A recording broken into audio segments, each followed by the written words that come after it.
Hola everybody! So I have nothing planned. The only reason why I don't have anything planned, especially on such an important topic like this, is because I know a lot of people in my life who have gone through addiction. I've gone through addiction myself, and I talk a lot about this in just like my everyday conversations when I'm having a stream of consciousness with my friends and my family. This is a topic that we come and talk about. Bad addictions such as like smoking cigarettes, self-harm, eating disorders. There's so many other like different addictions that are bad, like burning yourself. Some people can be addicted to that. What I'm going to be talking about on helping someone who's an addict can help anyone, no matter if they're a heroin addict or a cigarette addict. I just want to let you guys know where addiction comes from. So first of all, I got this from a TED Talk years and years ago, and it has resonated with me for my entire life. It's the example I always use. There are these scientists, and they put a rat in a cage, and they give the rat drug water and regular water. Sometimes it's drinking normal water, but it's drinking a lot of drug water. So the scientists are like, oh, I wonder why the rat is drinking so much drug water. They start to change some things around. So they add, slides, tunnels, they add a friend rat, they make it a very cute environment. Whatever a rat needs, this rat now has. How the experiment changed is that now this rat hardly ever went near the drug water and just kept drinking normal water. So what does this tell us? This tells us that if your environment is wonderful, it's gorgeous, got everything you need, then we won't be running to an escape, such as drug water. Because once the rat's environment was nice, they had a friend, then suddenly the rat doesn't feel the need to drink drug water. People are so depressed, which makes sense. Like, I can talk about everything fucking going wrong in this world. We would be here for fucking hours. We need to have a good environment so that we don't run to drugs. When I was addicted to smoking cigarettes, I hated it. I hated smoking cigarettes, that I am into this addiction. I'm so angry that every time I feel depressed, every time I feel like I'm missing something, I run to a fucking cigarette that's killing my lungs. I didn't want that. I didn't want anyone to have to go through that, and I hated it. I hated how much I needed cigarettes. I hated that every time I watched a video or a movie on the TV with someone smoking a cigarette, I would pause the fucking movie to go outside and smoke a cigarette, because when I saw someone else have it, I was like, you know what, I want it too. And I hated that. I hated not having that self-control. When I was like smoking cigarettes and I was living with my mom, I would smoke cigarettes a couple times a day, and my mom wouldn't care. My mom wouldn't mind. My mom's very laid back. She doesn't mind if I smoke weed. She doesn't mind if I bring friends over. She doesn't mind if I have parties. My mom's very, very laid back. But when we do get into arguments, suddenly my mom would be, and I love you, Mom. This doesn't happen anymore because I'm in a better place. But suddenly we'd get into an argument, and what does my mom say? Go have another fucking cigarette. Go outside and smoke your fucking lungs out, or whatever. Like whatever people say when they're angry and when they're mad. The worst thing about it is after she'd yell at me and tell me those things, I would cope with it by running to a cigarette. Someone in your life is addicted to something. Do not ever, when you're in a fight or when you're heated or passive aggressively, never just be like, oh, go run to your fucking drugs, go have another fucking bong. Like, that is the worst thing that you can say, because now they don't feel like they have you. So what do they have? They have their addiction. So you are pushing them into their addiction. So now thinking about the science experiment, what do you have to do? You have to make their environment nice. You have to make their environment worthy and beautiful and make them feel like they have everything they need.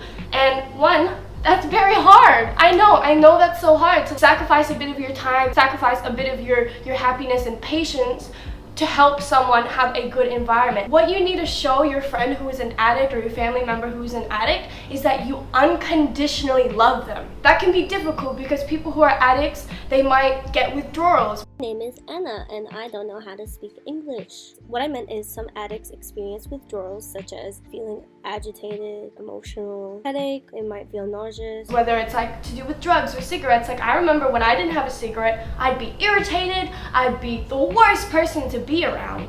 But thank God I had people in my life who had patience with me, who tolerated me, who would rather see me moody and angry and craving for a cigarette than to actually have a cigarette. You really gotta show your person, your friend, or whoever is an addict, that you love them unconditionally. Because when people feel loved, when people feel like they have everything, they don't feel like they need to run to something else. If your partner is an addict, can't hold that against them. You can't just be like, oh, go run to this because clearly I'm not good enough. Never gonna help them. So when it comes to self-harm, because I do talk about self-harm a lot on my YouTube channel, and I know a lot of my followers are struggling with self-harm. Someone is struggling with self-harm addiction, you really need to show them love. I love you when you're happy, because happiness is a beautiful fabric on you. I love you when you're sad. If your friend self-harms, it's not your fault, and don't ever put yourself down over that. Everyone's responsible for their own happiness and for their own well-being, so don't beat yourself up if your friend or someone around you, even though you're putting all your effort into them,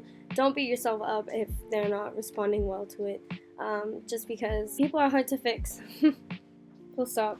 But you should really try to make them do things. If they're not sitting at home doing nothing, then of course they want to go. Of course they want to go fucking smoke some crack or inject some fucking heroin because they've got nothing to do. It's like kids rebel when they have nothing to do. Anything my kid wants to do, I'll put them into it, because if your kids are busy, they're not gonna rebel. And that's the same with addicts. If you are a busy addict and you're busy with work, you're busy with life, you're busy with holidays, you're busy with friends, then you don't feel the need to escape to something else. No matter whether you're a cigarette addict or whether you're a heroin addict, it's important to make sure that you're surrounded by people who support you.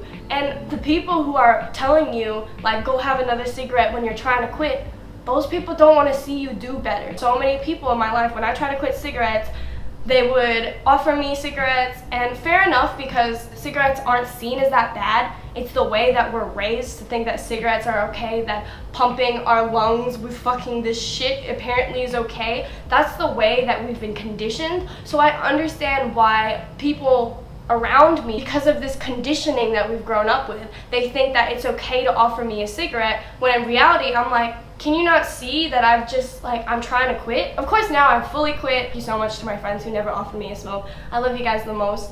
But now if anyone does offer me, if it's just an acquaintance or someone I meet out clubbing, I just say no, and I feel comfortable to say no. If you are going through that, you know you gotta change your environment, and if your friend or family is going through that, you know your friends and family gotta change their environment. And you can start with little things, but everyone replace their addiction with something else, and replacing it with some fun activity like going to pole class, doing Pilates or stretching or doing yoga, whatever healthy addiction. It's important to replace the bad addiction with a good one, not with another addiction that's not that bad but still bad. You should really replace it with good things, whether it's like running or eating healthy. Like, we should be addicted to things that serve us, which is like going to the gym or running or stretching or eating healthy, eating fruits and vegetables. You can't just get rid of an addiction, because that's the time you spent on that addiction, that time is going to somewhere else. And so put that time you spent on whatever that bad addiction was and do something fun or good. And it might take you a while to figure out what that is. I'm gonna leave a list of some healthy addictions down below. So if you are addicted to something, these are just some things that you can spend your time doing, so you can work on those things instead of focusing on your addiction. I wanna wish you guys the best of luck. I'm so sorry for this shitty fucking area, but please let me know in the comments below if you need any support. Okay, I love you guys so much. Please stay strong. Bye. Hi guys, it's Anna from the future. So Christmas is coming, but I'm super late with everything from the store. Guys, I'm going through a lot. I'm going through a breakup. Everything's good. I'll talk about it later. Okay, don't ask me questions right now because I'll talk about it later. I'm back from Bali. Everything has changed. I moved. Everything's different now. So I'm really slow with things in general. So please let me take my time. And thank you guys for being so patient anyways. And if you guys want to help me out or want to talk to me, you can get anything from the online store universalhobobag.com. Anything you want, any accessory, any necklace, any earrings, any clothes, anything you want. Just go there and then leave your number at checkout, and just leave your number and I'll give you a call sometime in January like I did last year. Last year I did this and I got so many orders from you guys and I got so many phone numbers and I was talking to you guys for 13 hours straight, like individually. Sometimes I'd talk to you guys for like 5 minutes and sometimes just 10 minutes. It'd be really good just getting to know you guys. If you do want to support me, definitely check that out. I'll put that in the description below. Tell me what you guys think about this makeup. It's funny because I was following a filter that they have on Facebook, and this is kind of what it looks like. Oh my god, holy fuck. It's hilarious. Okay. Don't laugh at me. Okay, love you guys. Bye.